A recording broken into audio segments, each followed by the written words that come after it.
You're listening to Speaking Stellar Girl with Teri, an interview series that inspires women to live their most stellar life. Teri is the co-founder of the Stellar Girl movement, and she is sitting down with women all over the world to hear about the key moments in their lives and how they live boldly, compassionately, and ultimately became a stellar girl. Welcome to Speaking Stellar Girl. I'm your host, Teri, and I'm thrilled today to have the founders of the brand Monarchie, Marielly, Alba, and Mercedes Lairet joining me today. I hope I pronounced that right. You can correct me if I'm incorrect in a quick second. They are both attorneys turned designers and entrepreneurs. After finishing their master's degree in international law and arbitration and working in New York for a few years, they wanted to redirect their careers towards a lifelong love of fashion. Their amazing hat creations reflect a hybrid between high fashion, hippie soul, and now can be found at REVOLVE and Nordstroms, among a few other boutiques that we will chat about later. We have so much to cover today. These two up-and-coming stellar girls, well, welcome and thank you for joining us today. Thank you so much, Teri, for the invitation. We're as thrilled to be here and having this opportunity to have this conversation with you. Yes, an important conversation to have because we met in Austin by accident. I walked into a boutique in Love Shack Fancy, and you guys were there making your creations, making one-of-a-kind creations. I'm wearing mine today. So those of you listening on Apple and Spotify, you guys got to go back to YouTube and check out our hats because they're pretty darn amazing. So let's start with your backgrounds because obviously you're both, you are from Venezuela? Dominican. Venezuela and Dominican. So tell me how you guys met and why the transition from becoming lawyers to fashion. So we met a couple of years back doing our master's degree here in Miami at the University of Miami, where we were studying international law and arbitration. We were the two youngest ones of the whole master's because we graduated and we went like straight into the master's. And we bonded over, you know, our background, our culture, and our similar interests. And yeah, that's pretty much how we met. We've been inseparable ever since. Yeah, we went to New York. We worked together for a few years, and well, basically, I started with a jewelry line. Okay. And at the same time, I was practicing law, and you did with a. And I had a boutique store called House of Boho, which I ran in the Dominican Republic remotely with another friend. So we kind of always were into fashion, even though we were practicing as attorneys. But I feel like for us specifically back in the day, there was this belief that, you know, you have 4 options for careers, especially in our countries. It's like you either go to business administration or you go to law or you become a doctor or you like, you know, those were like the career options. So we didn't even know that we could, you know, venture into fashion. It wasn't as trending as it is now to be like an entrepreneur and you can create your own career. So it was definitely a different time back then. Well, you guys are both thriving, obviously. I mean, the fact that you are in REVOLVE, which is one of the largest fashion e-commerce websites in the world, actually. So tell me about your distribution process and how that worked. How that worked for REVOLVE or in general? REVOLVE or you're also in Nordstrom? Yes. Okay. So I think before getting into that, I'm going to tell you a little bit about our business and how it became, you know, something that we went into the wholesale arena. Okay. So at first, our creations were, like you saw at Love Shack Fancy, very unique. Mm-hmm. We were focused on making, you know, handmade hats, which the customer, the clients, it was also part of them because it was like, okay, what do you want? What colors do you like? So it was more of like a collaboration. Then as time went by, we realized that business wasn't scalable. And if we wanted to, you know, really make this a real business that could sustain over time, we would have to look into designing some pieces that, you know, we could not mass produce, because that they're handcrafted products, but, you know, that we could distribute easily without having so much without that many details. Okay. So that's when we kind of changed our whole business structure and created our designs to be able to distribute them into these retailers. But we wanted really unique colors. We wanted really unique pieces. I think that whole process lasted about 2 years because we wanted the hats to have a good feel. Like we were talking about, like when you were wearing them, we wanted them to be comfortable. We wanted them to be light, to have a good feel, and to look very chic at the same time. So that's kind of how we went around with that process. So when you decided to go from just, making them in pop-up shops, making them for events, creating them for your clients that were directly, that you were working with directly, or the smaller boutiques that asked you to create certain pieces, you went back and you decided, okay, we're going to make some that are more accessible, that we can sell in large quantities to these huge, humongous retailers. Mm-hmm. Okay. And how did you get your foot in the door, I guess would be my question. Well, I don't know if we're firm believers in first God, then, law of attraction, the universe, and manifesting. Yes. I think for us, when we first started our line, our first goal was to get into Revolve. So before we even had manufacturers or suppliers, we're like, our goal is to, get into Revolve. And that was kind of like our goal. And that should be celebrated. That should be celebrated. Yeah, we're still like, in this belief that we made that happen. So it was a whole process. When you're going to get into a retail store, at the beginning, you're not going to be prepared. There's a lot of steps that you need to take. The business needs to be prepared. Your production times need to be set. Your designs need to be different. They also need to be, curated to a way that the store would want. So it was just a process of a lot of work and alignment and magic. And magic. We always love a little sparkle and a little magic over here at Stellar Girl too. I want to talk about, of course, the fabrics and the materials that you use to make these hats, because not only do you do like a beachwear type of hat that I'm wearing with a weave, you also do felt hats and many other styles as well. So they're all ethically sourced. Am I correct? Yes. And there's felt, silk, and yarn wraps. And there's the top quality Argentinian baby sheep's wool that you use. Yes. Okay. And they're all handmade in Mexico. They're all handmade in Mexico for the felt. So we have our manufacturing company in Mexico, which we recently just purchased. So we have manufacturing little hub there. And then that's amazing. Our straw hats in Ecuador, because they're 100% tortilla straw. So this is a handcrafted process. The hat you're wearing is a Panama hat. They're only made in Ecuador, even though they're called Panama hats. And it's a handcrafted process that was even recognized as a UNESCO heritage. It's an art. These artisans, they weave the hats. This is a tradition that has been passed on for hundreds of years and that they're known for. So they take the straw and they basically weave it by hand. So it takes weeks to just weave the hat. And then it goes through a process of getting the ink in the hats. And I think that's the part that takes the longest, because we have to get the color down exactly to what we want.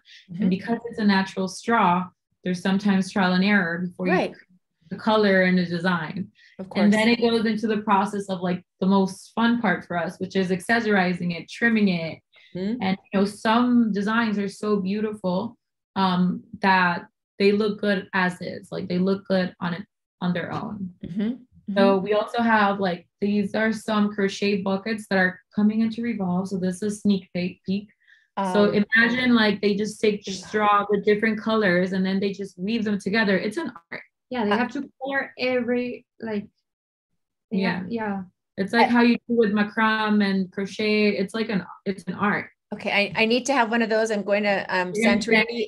We're going to send you one. I have a trip to Santorini and Mykonos in 3 weeks. I will wear it. I would love that. And I'll send you. We'll send you before you leave. Oh, perfect.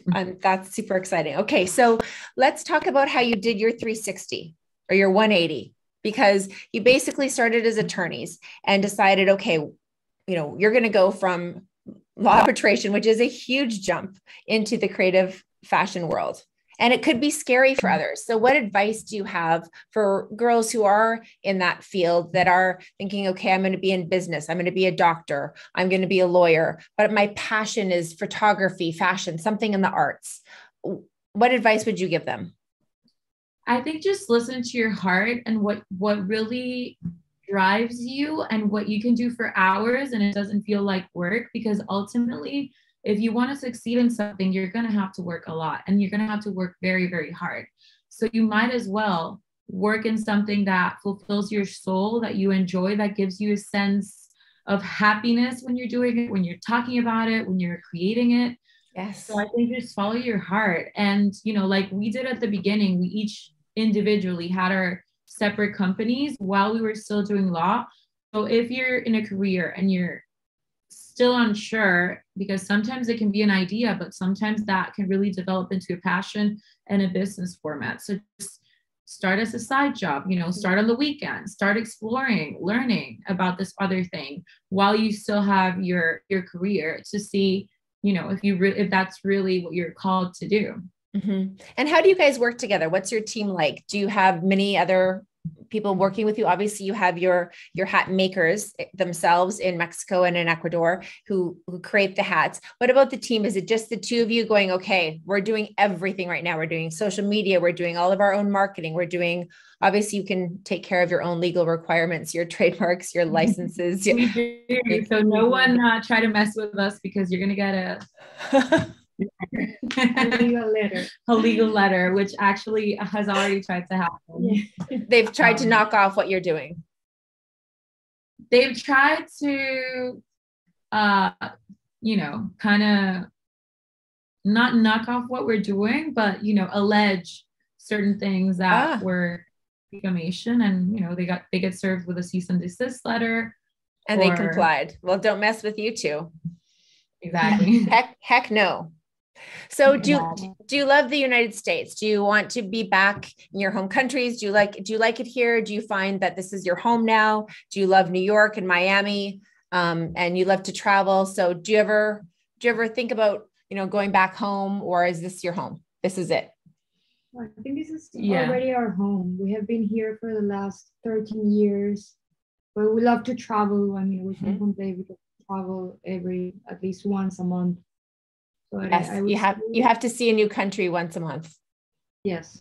I'm not from America either. Oh, where are you from? I'm Canadian. Oh, nice. So yeah, it's a process. But yeah. I know you guys were recently in Spain. Yes. And what's next on your list? Well, we're actually going to Mexico end of this week. To visit our manufacturing team. We're currently working on the fall, winter, and spring, summer 2023 collection. So we're trying to get everything ready before midsummer, so that we can go take a couple months for, off for vacation before it starts to get crazy again. That's fantastic. Are there different? I'm sorry, go ahead. We're going to Mexico, and then next week we're going to go to Ecuador.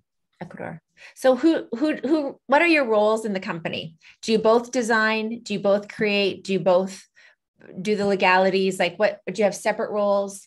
Obviously you're co-founders. Mm-hmm. So how do they complement each other, or do you have separate roles? No, we have actually equal roles in the company. I think also because we're very similar and we have really similar backgrounds. So we can really wear whatever hat we need to wear. No pun intended. In the company, like we literally can just handle anything. And then I think creatively we have different but similar tastes. So I think that's where we can merge our two different personalities in our designs and in our creations. It's funny because I think Mercedes, like you were actually wearing this band on the hat that I was bought. I'm like, I want that band. I want the one you're wearing. Right. And I bet you that happens a lot. Everyone wants to buy the hat you have on. Right. Yeah.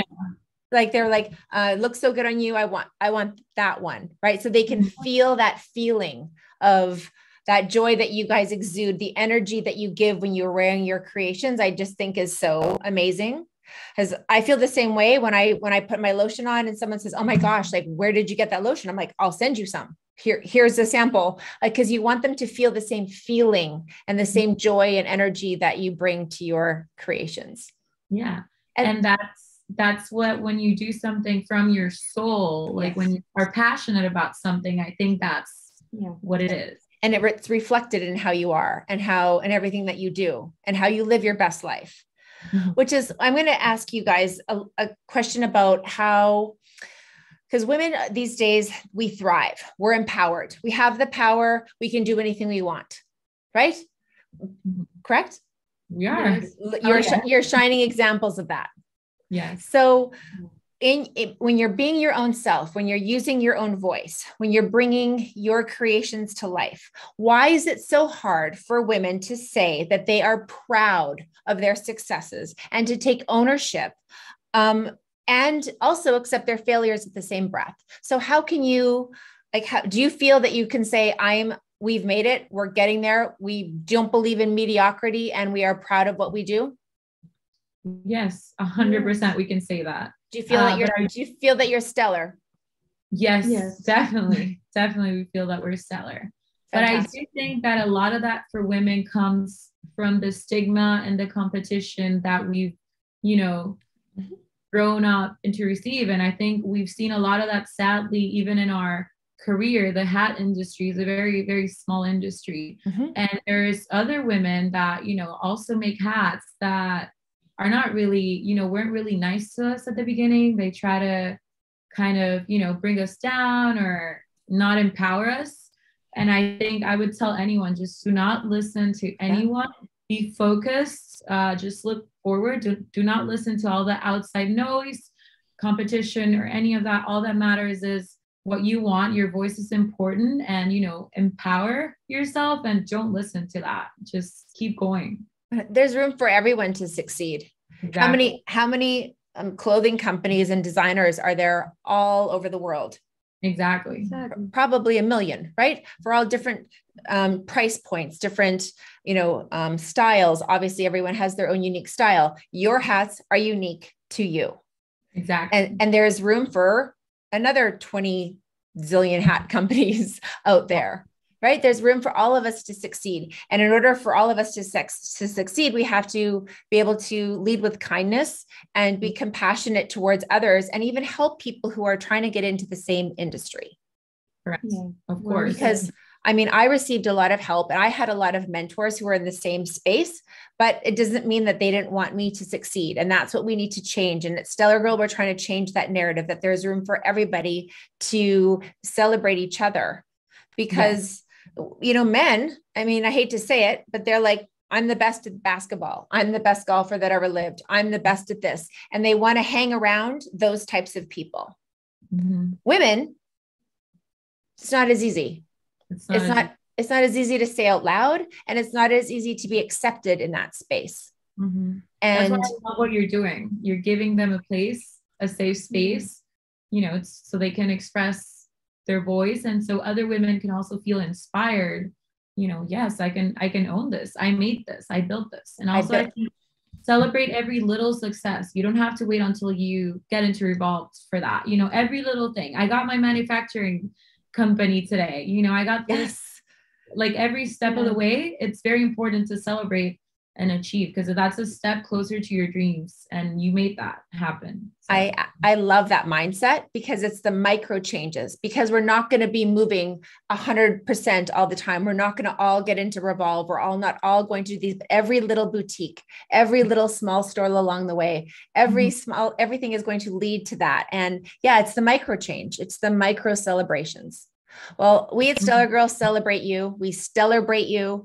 I think you are two of like of the most amazing women, young women I have ever met. Your drive, your determination, your resilience. You never give up, and you're only going to go so far. And so I'm so excited to see where you're going to be next. I can't wait to travel all over the world, to Israel, I'm going to Egypt. I want to see your hats everywhere. I am so excited for you both and for joining us today. I really appreciate your time.